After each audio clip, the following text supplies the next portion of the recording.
Shalom warga kerajaan. Masih di dalam bagaimana nurturing, menumbuh kembangkan anak-anak kita, our next generation. Kita harus tahu kita berada dalam zaman apa. Pada akhir zaman akan ada masa yang sukar.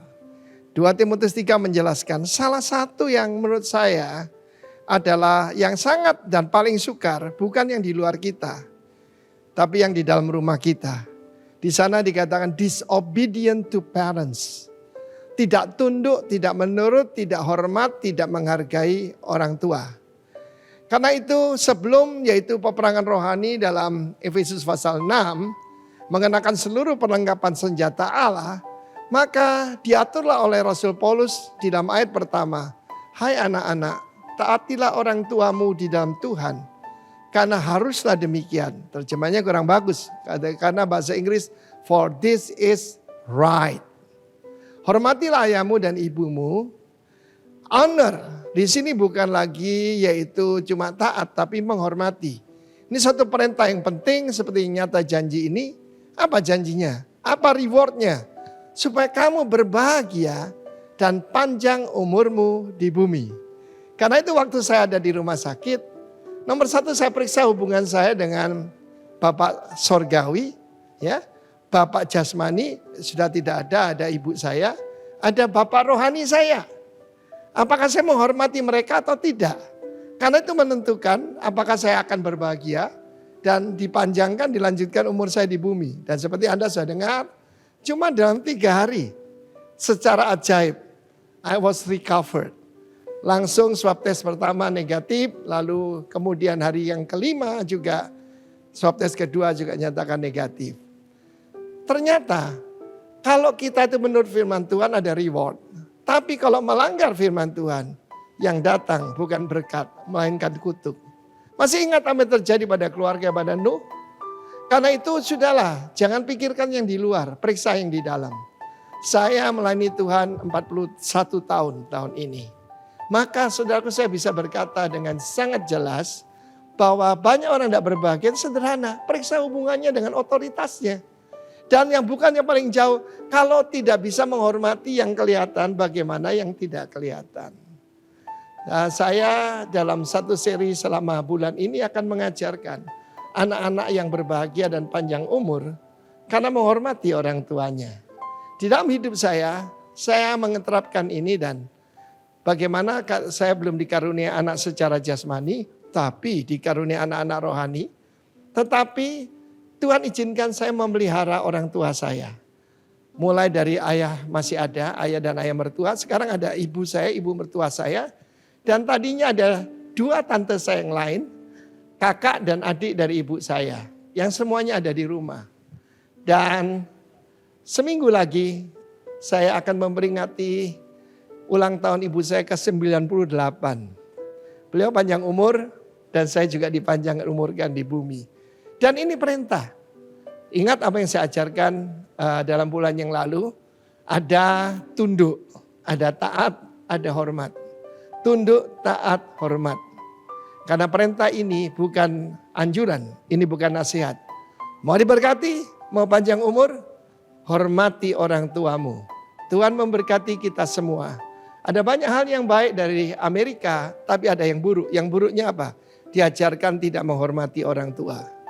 Tetapi firman Tuhan tidak pernah berubah. Bumi dan langit akan berlalu, firman Tuhan. Janji Tuhan dan hukum-hukum Tuhan tetap berlaku. Honor your father and mother. Supaya berbahagia engkau. Berbahagia engkau warga kerajaan dan panjang umurmu di bumi. God bless you. Ini kunci kerajaan sorga. Terimalah. Amin. Shalom Bapak Ibu Saudara yang terkasih.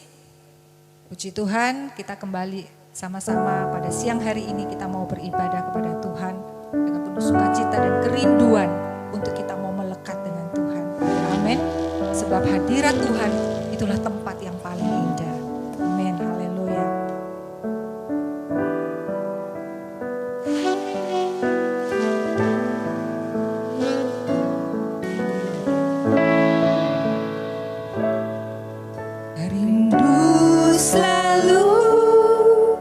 Bersamamu tinggal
sejahtera, saudara-saudara, shalom.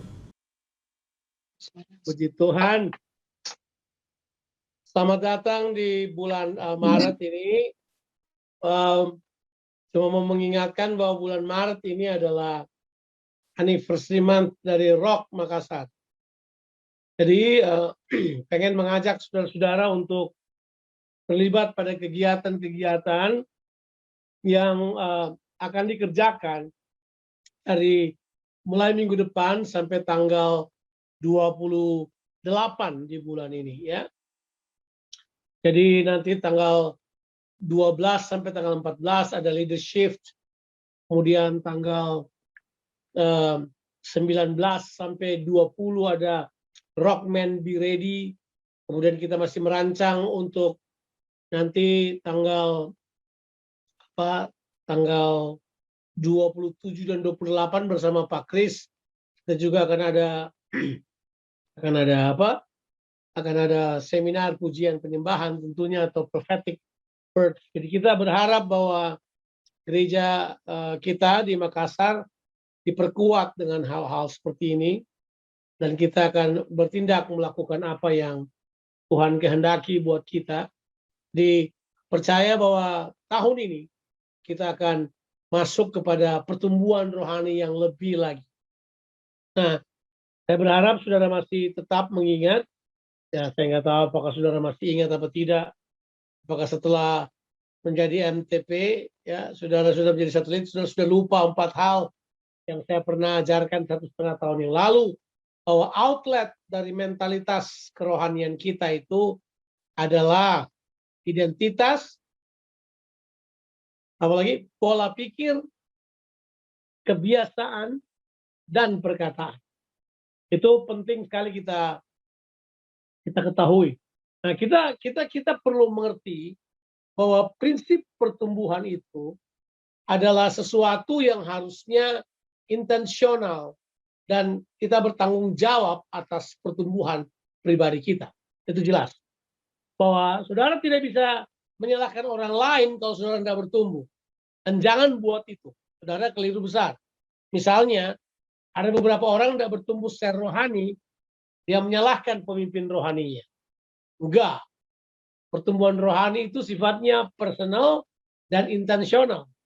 Harus pribadi tersebut yang bertanggung jawab dan kemudian dia dapat bertumbuh di dalamnya. Arti intensional itu punya pengertian saudara bermaksud melakukannya. Niat, kira-kira gitulah. Bahwa pertumbuhan rohani itu perlu niat. Kalau nggak niat, saudara tidak bakal bertumbuh. Ya, kelihatan kalau orang niat. Ya, saya masih ingat, saya baru bertobat tahun 82. Baru bertobat. Saya tinggal di Gunung Nona, ya, di Jalan Patiro Sompe. Itu persekutuan doanya ada di sana itu. Di Kompleks Angkatan Laut.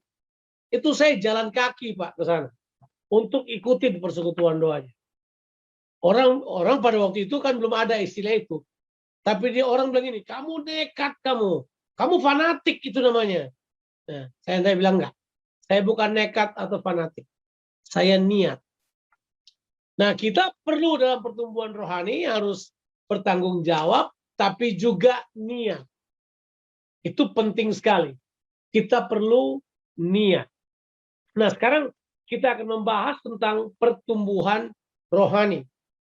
Pertumbuhan rohani ini penting sekali buat kita, sebab di musim ini kita memilih, Rock Makassar memilih tema besarnya kita adalah apa yang kita sebut dengan Arise Saints, ya, All Saints Arise, atau kebangkitan orang-orang kudus. Tapi tentu bersama dengan RIM Internasional kita juga tetap mengambil tema bertumbuh atau grow. Itu akan tetap merupakan bagian yang harus kita gumuli bersama dan kerjakan bersama. Sebab tidak ada pelaksana tanpa pertumbuhan. Kalau orang yang melaksanakannya tetap kanak-kanak, kita akan mengalami banyak masalah dan benturan-benturan rohani seperti yang terjadi di jemaat di Korintus. Tapi ya mari kita akan lihat sekarang beberapa hal yang berhubungan dengan apa yang saya sebut dengan fase development, fase-fase pengembangan dalam pertumbuhan kerohanian kita. Ya. Hal-hal yang penting di dalam pertumbuhan kerohanian kita ini ada fase-fasenya. Saya ingin membahas fasenya. Nah ini, saudara tidak perlu panik dengan fase-fase ini, sebab fase-fase ini adalah fase yang terjadi pada murid-murid Yesus. Ya, fase-fase ini terjadi disebabkan karena murid-murid Yesus ini memberikan kepada Yesus beberapa reaksi yang berbeda terhadap apa yang mereka hadapi. Dan tentu kita tahu persis bahwa Tuhan kita adalah Tuhan yang memberikan kepada kita banyak pelajaran-pelajaran lewat kehidupan kita. Nah, reaksi kita terhadap hal-hal tersebutlah yang akan membuat kita betul-betul bisa bertumbuh atau tidak. Nah, mari kita akan lihat beberapa hal. Kita akan membaca Alkitab kita. Kita akan membuka di dalam kitab 1 Korintus pasalnya yang ketiga. Nanti kita bahas ini minggu yang lalu. Kita akan lanjutkan ide ini 1 Korintus pasalnya yang ketiga. Kita akan tetap membaca ayatnya yang ke-10 sampai ayatnya yang ke-13. Ya, kita akan membaca ayat-ayat tersebut. Ya, 1 Korintus pasalnya yang ketiga. Kita akan membaca ayatnya yang ke-10 sampai ayatnya yang ke-13. Coba kita lihat ayat-ayat tersebut. Sebab ayat-ayat ini dapat menolong kita untuk mengerti. Nah, sekalipun kita paham bahwa membangun itu adalah istilah construction dan bukan istilah, kalau bertumbuh kan istilah itu ya, istilah biologis atau istilah agronomi. Tapi kalau kita membahas membangun itu kan istilah arsitektur ya, istilah teknik sipil kira-kira kayak begitu. Pembangun itu. Tapi nggak apa-apa, dua-dua hal yang dipakai oleh Paulus di sini sama-sama memberikan memberikan konotasi dan arti yang sama dalam pertumbuhan rohani kita. Saya sedang membahas dengan saudara 5 development phase. Jadi kita akan melihat fase-fase pertumbuhan, fase-fase yang perlu dikembangkan. Coba kita baca ayat 10. Sesuai dengan kasih karunia Allah yang dianugerahkan kepadaku, aku sebagai seorang ahli bangunan yang cakap telah meletakkan dasar dan orang lain membangun terus di atasnya. Tapi tiap-tiap orang memperhatikan bagaimana ia harus membangun di atasnya. Karena tidak ada seorang pun yang dapat meletakkan dasar lain daripada dasar yang telah diletakkan, yaitu Yesus Kristus. Entah orang itu membangun di atas dasar ini dengan emas, perak, batu permata, kayu, rumput kering, atau jerami. Sekali kelak pekerjaan masing-masing orang akan nampak, karena hari Tuhan akan menyatakannya.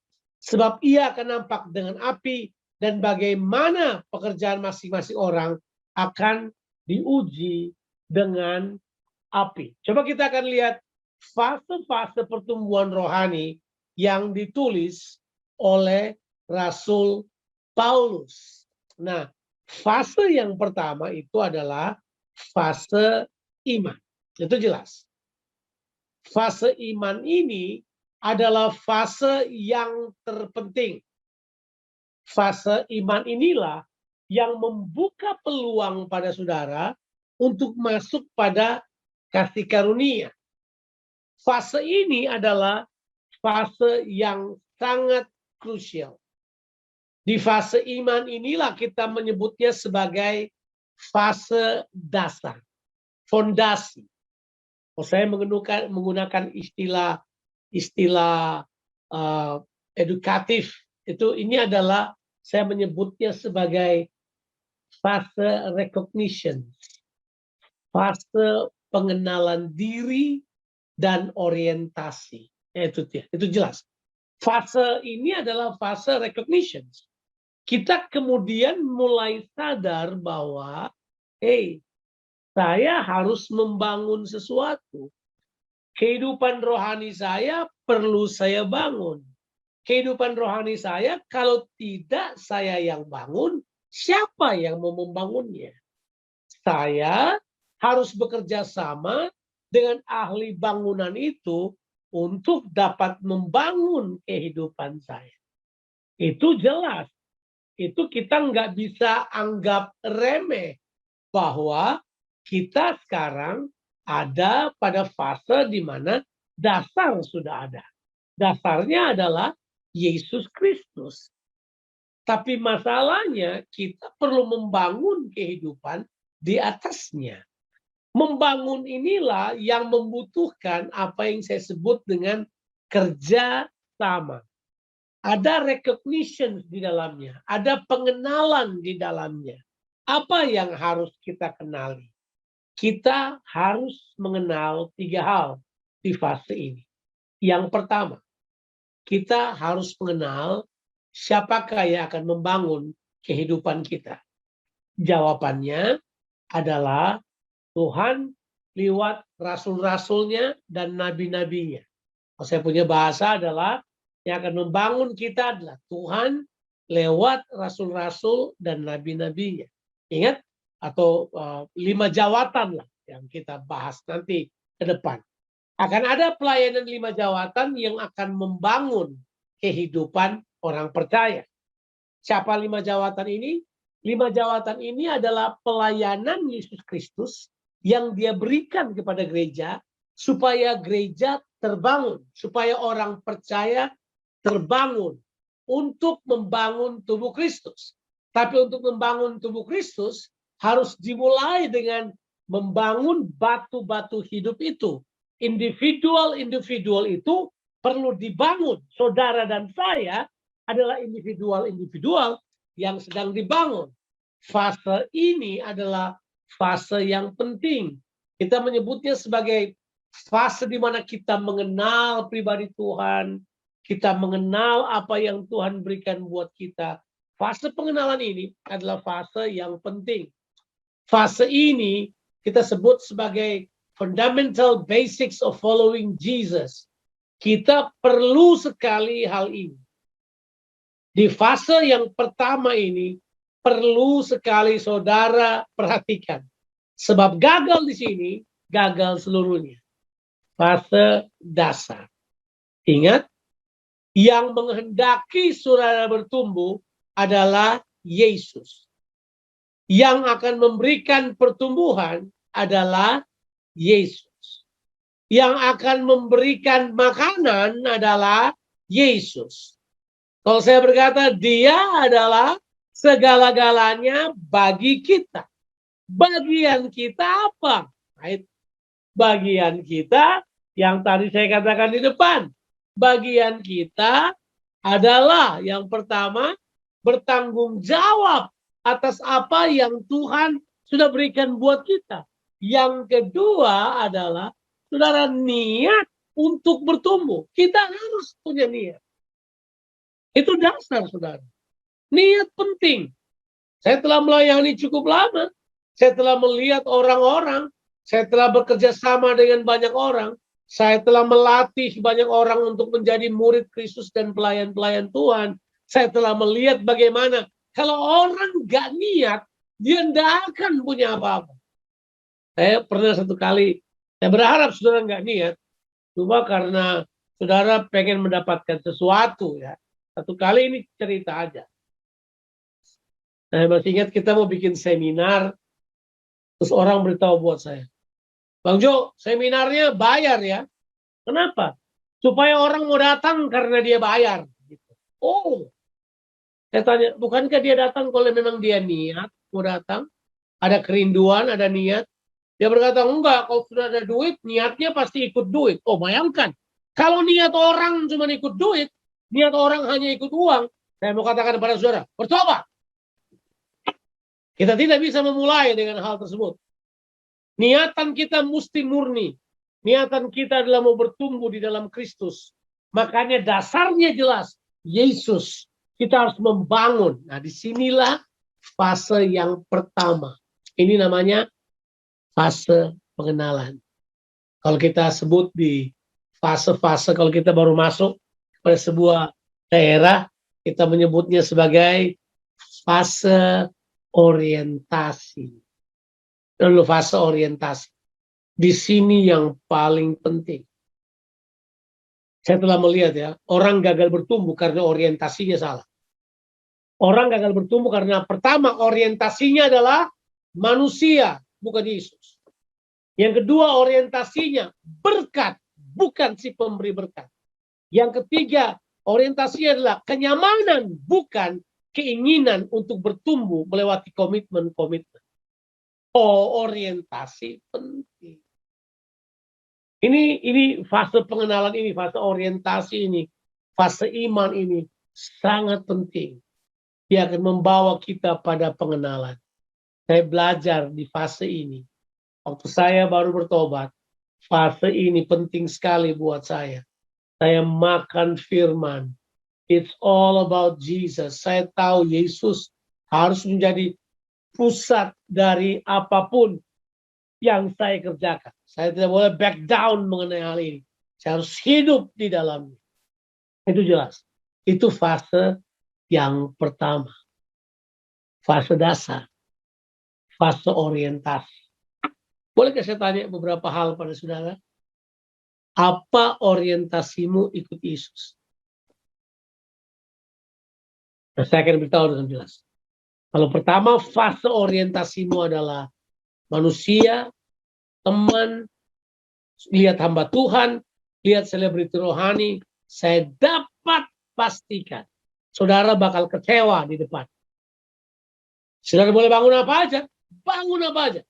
Tapi saudara tidak membangunnya dengan hal yang betul. Saudara hanya membangunnya dengan orientasi yang salah. Ini dia. Saudara di sini saudara bakal mengerti bahwa saudara bisa melihat perbedaannya hidup bersama Yesus dan hidup tanpa Yesus. Saudara boleh melihat perbedaannya bahwa ini Yesus minta kita membayar harga dan yang lain cuma meminta kita untuk senang-senang saja. Kita kemudian bisa membuat perbedaan. Itu kita sebut sebagai fase iman. Fase recognition, fase orientasi. Yang kedua, ini dia. Yang kedua setelah kita masuk fase ini, kita mulai belajar kan. Ini boleh, ini tidak. Kita lihat dalam diri kita. Fase yang kedua adalah fase, ini penting sekali. Pertobatan atau fase perubahan pemikiran. Ini saya menyebutnya sebagai fase reorganization. Saya mulai reorganize diri saya. Saya mulai organize diri saya sesuai dengan tujuan-tujuan Tuhan. Saya kemudian organisasikan diri saya untuk ikuti jalan-jalan Tuhan. Yang Tuhan bilang tidak, saya juga tidak. Yang Tuhan bilang ya, saya juga ya. Tapi seringkali Tuhan sudah bilang ya, saya masih tidak. Karena saya masih punya pilihan yang lain. Disitulah terjadi tabrakan-tabrakan paradigma. Tabrakan-tabrakan keinginan kita. Tabrakan antara keinginan daging dan keinginan Roh Kudus. Disitulah kemudian kita belajar yang namanya kita harus organize diri kita. Kita harus atur diri kita. Kita harus terbiasa untuk menata kehidupan. Kita harus itu tuh bahasa yang kita pakai tahun lalu itu rearrange. Kita atur ulang kehidupan kita. Kalau ada yang perlu dipotong, dipotong. Ada yang perlu ditinggalkan, ditinggalkan. Ada yang perlu dihentikan, dihentikan. Kalau saya perlu meninggalkan hubungan saya dengan orang-orang yang tidak benar, saya akan tinggalkan. Kalau saya perlu untuk memutuskan hubungan-hubungan saya dan bisnis saya dengan orang-orang yang tidak sesuai dengan kehendak Allah yang menghina Tuhan, saya akan buat. Saya akan tidak bergaul dengan orang-orang yang tidak menghormati Tuhan. Saya mulai belajar memutuskan. Ini fase kita sebut sebagai reorganization phase. Ya, di sini sekali lagi, di sini intensional, Pak. Selalu kata kunci memang intensional. Kita harus niat, kita harus punya maksud. Saya udah belajar, kalau orang nggak punya niat, selesai, dia akan berhenti di sini. Sebab di sinilah kita tahu apa yang kita mau, belum tentu Tuhan mau. Di sinilah kita belajar, yang kita doakan, yang kita mau, enggak Tuhan jawab. Yang Tuhan jawab, yang Tuhan mau. Makanya orang sudah bilang begini, saya doa lain, saya terima lain. Itu bagus kalau masih begitu. Kalau saudara berkata, saya doa itu, kemudian saya dapat itu, jangan-jangan saudara yang Tuhan. Karena seringkali kita dalam posisi berupaya untuk memaksakan keinginan kita pada apa yang Tuhan mau dalam kehidupan ini. Fase yang kedua ini, itu jelas saudara dilatih untuk membuat keputusan-keputusan yang tepat. Fase ini kita kenali dengan fase pertobatan. Nah, stop dulu sebentar. Oh, saya kira bertobat, dulu saya berdosa, kemudian sekarang saya bertobat, jadi satu kali aja bertobat. Tidak. Fase pertobatan itu, Pak, artinya fase perubahan pikiran. Pikiran kita diubah terus-menerus. Makanya sampai sekarang saya masih bertobat, Pak. Dan kita juga semua masih perlu bertobat, Pak.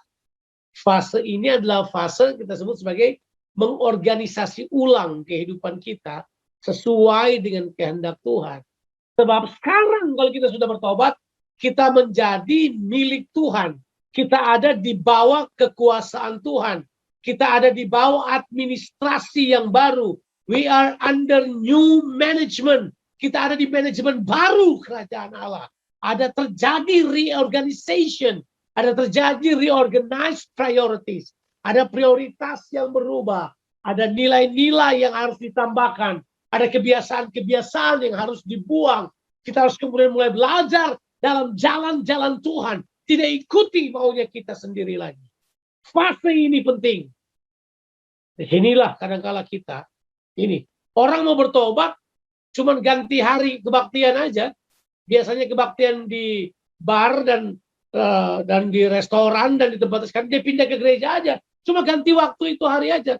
Gak ada perubahan pemikiran yang terjadi. Kamu biasa hari Minggu mana? Liburan. Sekarang saya datang ke gereja. Cuma itu aja. Ganti hari kudus. Enggak. Terus ganti pola pikir. Terus ganti value kehidupan. Di fase reorganizing ini, saudara. Saudara akan tahu. Sebab di fase ini. Oh. Saudara betul-betul akan mulai belajar. Oh, hey. Saya punya tujuan dalam kehidupan ini. Haleluya. Saya ada tujuan. Yang tidak sesuai dengan tujuan yang Tuhan berikan buat saya tidak akan ikuti. Saya sekarang hanya akan melayani tujuan-tujuan Allah. Fase ini penting. Fase ini bukan fase candaan. Fase ini fase pertobatan. Ya.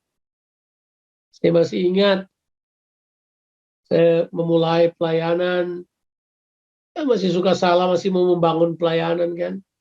Pelayanan sampai Tuhan tanya pada saya.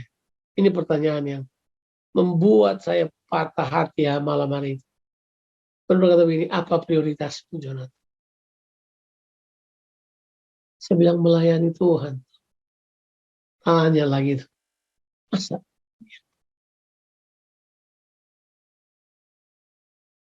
Prioritasmu adalah aku. Wah. Saya ingat malam hari itu di hotel. Saya pukul dada saya. Dan saya bertobat. Saya tulis di buku harian saya waktu itu. Saya bertobat. Karena saya kira saya telah melakukan apa yang Tuhan mau. Ternyata saya hanya melakukan apa yang saya mau. Sampai Tuhan katakan apa yang dia mau. Hari-hari itu adalah hari-hari pertobatan buat saya. Sampai hari ini saya telah berupaya untuk selalu melihat ke atas. Orang suka bilang, kamu punya kepemimpinan kurang decisif. Ya, enak aja orang menuntut kita untuk membuat keputusan. Dan kalau kita sebagai pemimpin lagi lihat ke atas Tuhan maunya apa. Itu penting, saudara. Itu penting buat kita. Kita perlu sekali untuk tidak tergesa-gesa. Kita perlu sekali untuk paham bahwa pertobatan penting dalam kehidupan kita. Milikilah sikap yang gampang bertobat. Gampang berubah pikiran searah dengan Tuhan dan bukan mengikuti pikiran kita sendiri. Benar kan? Fase yang pertama, fase iman, fase recognition atau fase perkenalan. Fase yang kedua adalah fase pertobatan. Ini fase reorganization. Ini fase di mana kita reorganize kehidupan kita. Kita kemudian mulai organisasikan seluruh kehidupan kita. Kita atur kehidupan kita. Kita manage kehidupan kita. Pernah baca nggak tulisan Paulus ketika dia berkata begini? Hendaklah kamu tertib di dalam kehidupan. Di sini perlu tertib kehidupan. Kita perlu disiplin dalam kehidupan. Perlu. Disiplin pikiran, disiplin perkataan. Gak mengatakan apa aja yang kita mau. Enggak. Kita orang dewasa kan. Kita nggak buat apa yang kita mau seperti anarkis yang buat apa aja. Enggak. Kita orang yang mengerti kehidupan. Ada di bawah pemerintahan Tuhan. Itu fase yang kedua. Fase yang ketiga. Fase yang ketiga ini adalah, ini dia ini. Kita fokus pada tujuan. Kita fokus pada tujuan. Kalau kita kemudian sudah membereskan reorganizing, nah ini kita punya fase yang saya sebut dengan istilah, kalau kita recognitions, terus kemudian reorganizations, yang berikut ini adalah recentered focus. Kita kemudian masuk pada fase kita punya center berbeda. Pusat kita berbeda. Pusat kita bukan lagi sekedar hasil. Pusat kita bukan lagi sekedar berapa gaji yang kita terima. Pusat kita bukan apa yang bakal kita terima. Pusat kita sekarang sudah berubah. Pusat kita ada pada Christ life. Ada pada cara hidup Kristus yang harus kita bagikan pada orang lain. Pusat berbeda ini adalah hal yang terpenting. Saya melihat di fase yang ini seringkali orang keteteran. Karena dia punya banyak fokus. Fokusnya mau beli rumah, fokusnya mau punya pekerjaan yang baik, fokusnya dia mau kelihatan sukses, fokusnya itu semuanya. Fokusnya bukan pada tujuan-tujuan Tuhan. Fokusnya bukan kepada primary goal is Jesus. Atau serupa dengan Tuhan. Fokusnya bukan pada keserupaan. Fokusnya adalah pada kegiatan. Di dunia sosial media, saya harus ingatkan pada saudara. Jangan ganti fokusmu pada media appearance. Tapi tetaplah jujur pada kebenaran firman Tuhan. Berkali-kali saya katakan kepada orang-orang yang saya muridkan. Social media is not social at all. Bedakan social media sama hidup sosial. Beda. Social media adalah cuma medianya. Yang terkadang hanya menampilkan penampilan lahiriah. Kehilangan fokus rohani yang kuat. Kehilangan itu cara pikir Kristus yang kuat. Yang adalah narsisisme. Mengembangkan hal-hal yang kelihatan di luar baik. Di dalamnya kropos. Bahaya banget. Kalau kita tidak berhati-hati. Kalau kita tidak masuk pada recentering fokus ini. Kita perlu jaga kehidupan kita. Kita perlu recentering fokus ini. Kita perlu punya fokus yang kembali terpusat kepada tujuan-tujuan ilahi dalam kehidupan kita. Wow, saya bersemangat sekali mengkhotbahkan ini. Karena saya percaya ini penting sekali buat kita. Recentered focus. Di fase ini adalah kita kemudian kembali melihat, oh Yesus adalah fokus kita. Yesus adalah fokus kita. Fokus kita adalah menjadi seperti Yesus. Kehambaan dan pelayanan. Fokus kita adalah kehambaan dan pelayanan. Sangat disayangkan. Kita gagal di situ terbanyak. Kita mau jadi bos. Kita mau jadi pemimpin. Mereka mengukur ke pertumbuhan rohani dengan, kalau sudah ada orang yang bawakan tasnya. Mereka mengukur pertumbuhan rohani, wah dia sudah hebat, sudah ada orang yang buka pintunya. Dia sudah hebat karena dia tinggal bicara, orang buatkan semua catatan-catatannya. Dan mereka coba mengumumkakan banyak hal. Mereka nggak lihat Yesus. Aduh, Yesus berkata begini, waktu dia di Yohanes, Injil Yohanes pasal 13, ayatnya yang ketiga.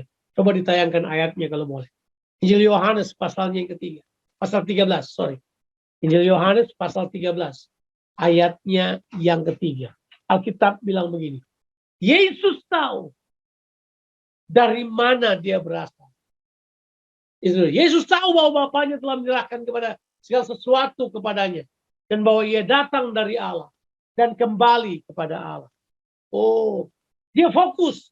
Dia tahu dari mana dia datang. Dia tahu dia bakal pergi kemana. Dan dia tahu semua kuasa sudah diberikan kepadanya. Oh my God. Sekarang Yesus menjadi the most powerful person on earth. Tapi coba lihat. Apa yang dia buat. Dia menanggalkan jubahnya. Kemudian dia mengambil sehelai kain lenan. Mengikatkannya pada pinggangnya. Kemudian dia mulai membasuh kaki murid-muridnya. That is focus. Itu fokus. Nggak cari muka, nggak cari perhatian. Dia basuh kaki murid. Oh my God. Christ-centered life, kehidupan yang berpusat kepada Kristus, adalah sebuah kehidupan yang luar biasa. Itu yang Paulus bilang. Itu yang Paulus bilang. Di dalam, kita baca lagi ayat tersebut. Ya. Nggak apa-apa baca ayat sedikit banyak ya. Saya juga sudah harus keburu-buru, harus pindah tempat berkhotbah karena saya stay sebentar dengan saudara. Ini waktu yang luar biasa yang Tuhan berikan buat kita. Kita akan baca di dalam ayat ini. 2 Korintus pasalnya yang ke-11. 2 Korintus pasal 11. Saya mau kita baca ayatnya yang ketiga aja langsung. Ayat yang ketiga aja ya.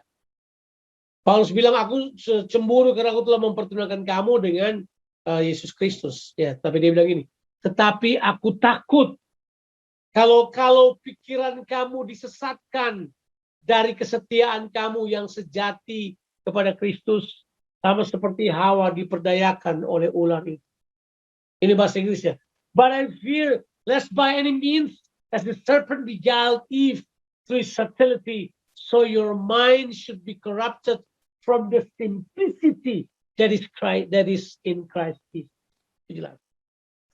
Dia beritahu buat kita bahwa bisa saja pikiran kita itu menjadi corrupted, ya, disesatkan. Terjemahan bahasa Indonesia bilang kesetiaan kamu yang sejati pada Kristus. Terjemahan bahasa Inggris bilang ini, from the simplicity that is in Christ. Saya kemudian belajar, kalau saudara telah menetapkan tujuan, telah fokus, hidupmu lebih sederhana. Ya. Saya udah lihat orang yang fokus ya, mereka nggak terlalu peduli pakaiannya. Orang belum fokusnya ke pakaian. Ya, salfokus. Ya, ada yang salju, ada yang salah jurusan terus. Mereka masih memperhatikan penampilan luar, mereka masih berusaha berdandan untuk orang suka kepada mereka. Mereka fokusnya masih ke hal lahiriah. Mereka gagal fokus kepada simplicity of Christ. Yang sekalipun dia penuh dengan kuasa. Sekalipun dia tahu dari mana dia datang dan dia tahu pergi kemana. Dia tetap melayani. Wah, fokusnya jelas. Reorganizations. Ya. Ini kita setelah fase pertobatan ini kita sebut fase fokus pada pelayanan dan kehambaan Yesus Kristus. Fokus ke situ. Fokus. Sekarang yang keempat. Saya berharap saya khotbah nggak terlalu panjang, tapi ini penting sekali. Yang keempat, kita sekarang sudah mulai tahu. Karena sudah fokus, sekarang ini investasinya semakin jelas. Kita sekarang reinvesting our time and our strength. Kita sekarang investasikan kekuatan kita dan waktu kita pada tujuan Tuhan. Kita kemudian tidak mulai sibuk wirawiri, tapi mulai investasi pada tempat yang tepat. Investasi waktu untuk tujuan Tuhan.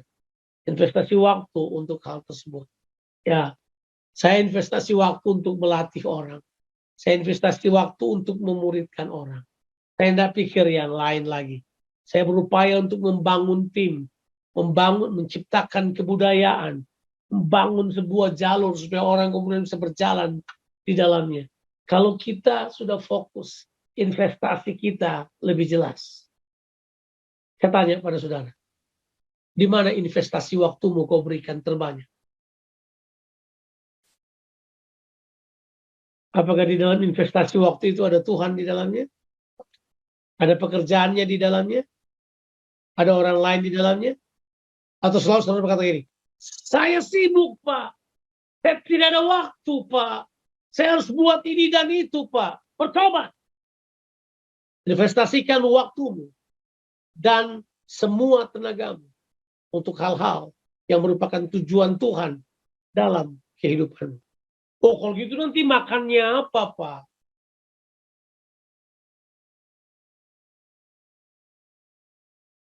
Fokuslah. Alkitab udah bilang, carilah dahulu kerajaan Allah dan kebenarannya. Semuanya akan ditambahkan kepadamu. Fokus. Fokus. Fokus ini penting. Nah, saudara pikir bahwa kalau sudah mulai berbicara investment, investasi inilah yang bakal memberikan pertumbuhan dan melipat gandakan apa yang kita investasikan.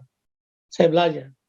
Saya investasikan hidup saya dan waktu saya pada orang-orang dekat saya, pada anak-anak saya, karena mereka akan merupakan begitu penerus-penerus.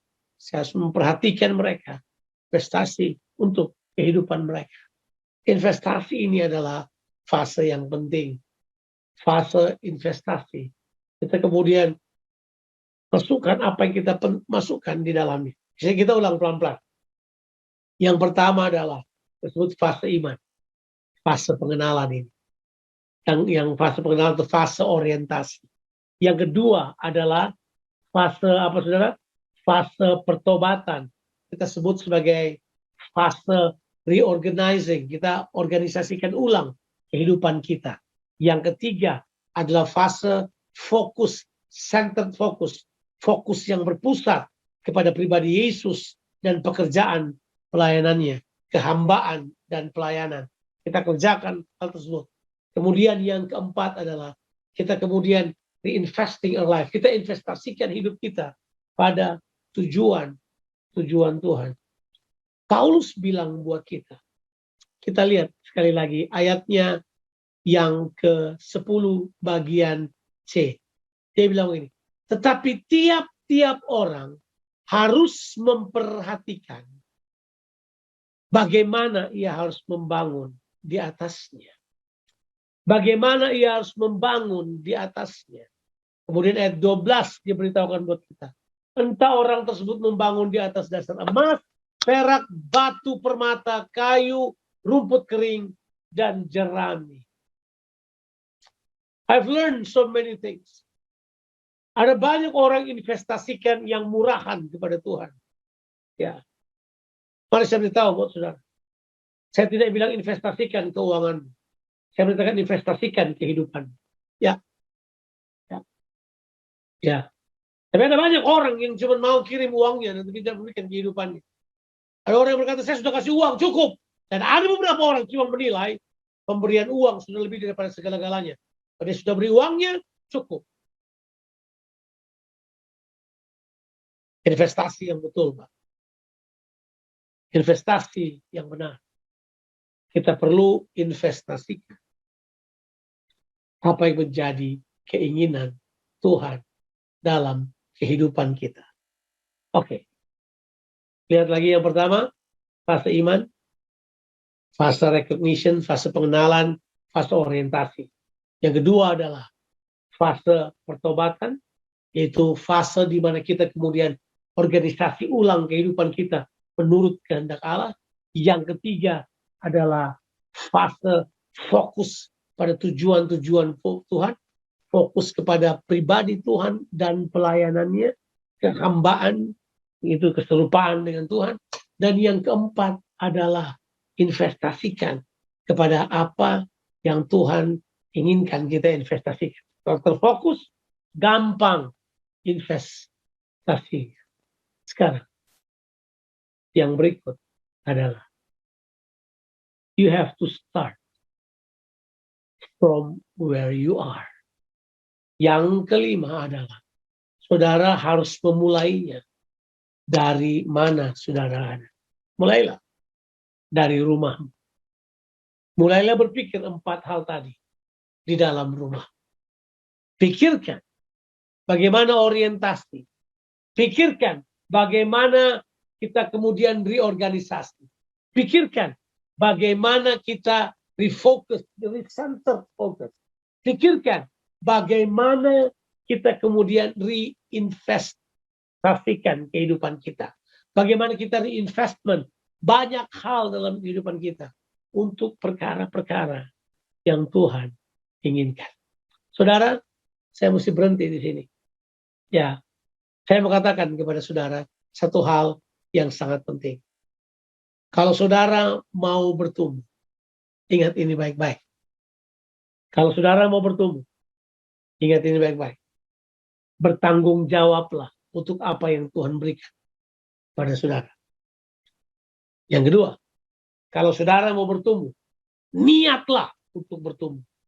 Pikirkanlah 5 hal tadi yang coba saya sodorkan pada saudara. Sebagai 5 hal development yang harus dikembangkan dalam kehidupan kita. Kita perlu mulai dari dasarnya adalah iman di dalam Yesus. Ingat, kalau orang tanya siapa yang harus melayani saudara, Yesus yang akan melayani saudara melalui apa saudara? Melalui 5 jawatan yang dia berikan. Selalu fokusnya kepada Yesus. Bukan soal orangnya. Yesus yang akan membangun kehidupan. Selebihnya, pertobatan. Kita harus reorganisasi ulang. Yang berikut adalah pertobatan adalah centered focus. Kita harus centernya kepada pribadi Kristus, pelayanannya dalam kehambaan. Kemudian yang berikut adalah kita investasikan, reinvesting. Kita kemudian mulai investasi pada perkara-perkara yang Tuhan berikan buat kita. Bukankah ada ayat yang berkata, di mana hartamu berada, di situ hatimu berada. Kalau saudara invest kepada perkara-perkara ilahi, perkara-perkara yang ada di sorga, perkara-perkara yang Tuhan siapkan buat saudara, hatimu juga akan pergi ke situ. Kemudian yang terakhir adalah start where you are. Mulailah di mana saudara berada. Saya berdoa firman Tuhan yang saya share ini dapat membangun kehidupan saudara. Untuk saudara membangun sebuah kehidupan yang berkembang, yang bertumbuh ke arah Tuhan Yesus Kristus. Amin. Haleluya. Tuhan memberkati kita sekalian. Sekarang kita akan masuk dalam perjamuan kudus. Mari Bapak-Bapak dan saudara-saudara sekalian, mari kita mempersiapkan roti dan anggur kita masing-masing. Saya percaya semua sudah mempersiapkannya di rumah. Kalau saudara tidak punya roti dan anggur, boleh biskuit, boleh roti tawar, boleh roti apa aja, boleh air putih, boleh air teh, boleh apa saja yang ada di rumah saja. Ya, kita perlu sekali karena kita perlu sekali bersekutu dengan tubuh dan darah Tuhan Yesus Kristus. Kalau semua sudah punya, bolehkah saya lihat roti dan anggurnya atau apa saja yang ada di tangan saudara? Sudah boleh angkat sebentar. Baik, mari kita akan berdoa supaya kita masuk dalam persekutuan dengan tubuh dan darah Kristus. Bapa di sorga, hamba-Mu berdoa untuk roti dan anggur ini menjadi persekutuan dengan tubuh dan darah Tuhan Yesus Kristus. Waktu kami makan, kami bersekutu dengan tubuh-Mu. Waktu kami minum, kami bersekutu dengan darah-Mu. Sehingga Kristus ada di dalam kami. Kami tahu dan sadar bahwa Engkau ada dalam kami. Sehingga kami mengingat apa yang Kau buat bagi kehidupan kami. Kami akan masuk dalam perjamuan kudus. Terima kasih buat kelayakan yang Tuhan Yesus berikan bagi kami. Dalam nama Tuhan Yesus Kristus. Sekarang mari kita angkat roti di tangan kanan kita. Dan dengarkanlah apa kata firman Tuhan mengenai makan dan minum tubuh dan darah Tuhan. Sebab apa yang telah kuteruskan kepadamu, telah aku terima dari Tuhan, yaitu Yesus pada malam waktu dia diserahkan. Diambilnya roti, kemudian dia mengucap syukur atasnya, kemudian dia memecah-mecahkannya dan berkata, inilah tubuhku yang diserahkan bagi kamu. Ambil dan perbuatlah ini menjadi peringatan akan daku. Pada tubuh Kristus, dia telah menanggung semua penyakit saudara, dosa saudara, kelemahan saudara, dan kutuk saudara. Saudara tidak perlu sakit lagi atau menderita. Dia sudah tanggung semuanya pada tubuhnya. Dan tubuhnya inilah yang menyelesaikan seluruh kehendak Allah. Mari bersekutu dengan tubuh Tuhan. Makan dengan iman. Dalam nama Tuhan, Yesus Kristus. The body of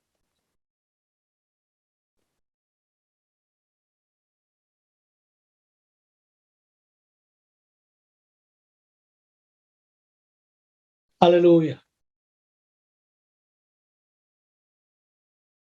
Dan tidak perlu sakit lagi karena kita sudah disembuhkan oleh Tuhan. Dia sudah menanggung semua kelemahan, kutuk, dan sakit kita. Sekarang angkat cawan di tangan kanan kita. Dengarkanlah firman Tuhan, demikian dia mengambil cawan sambil berkata, inilah cawan perjanjian baru yang dimateraikan oleh darah. Ambil dan minumlah. Dan perbuatlah ini menjadi peringatan akan daku. Darah Kristus adalah darah penebusan yang membersihkan hati nurani kita. Tapi darah Kristus juga adalah darah kemenangan. Oleh darah anak domba dan perkataan kesaksian mereka mengalahkan iblis, ular tua itu. Mari bersekutu dengan darah Kristus yang menyucikan hati nurani kita dan membawa kita pada kemenangan yang sejati. Minum dengan iman dalam nama Tuhan Yesus Kristus. The blood of Jesus. Haleluya.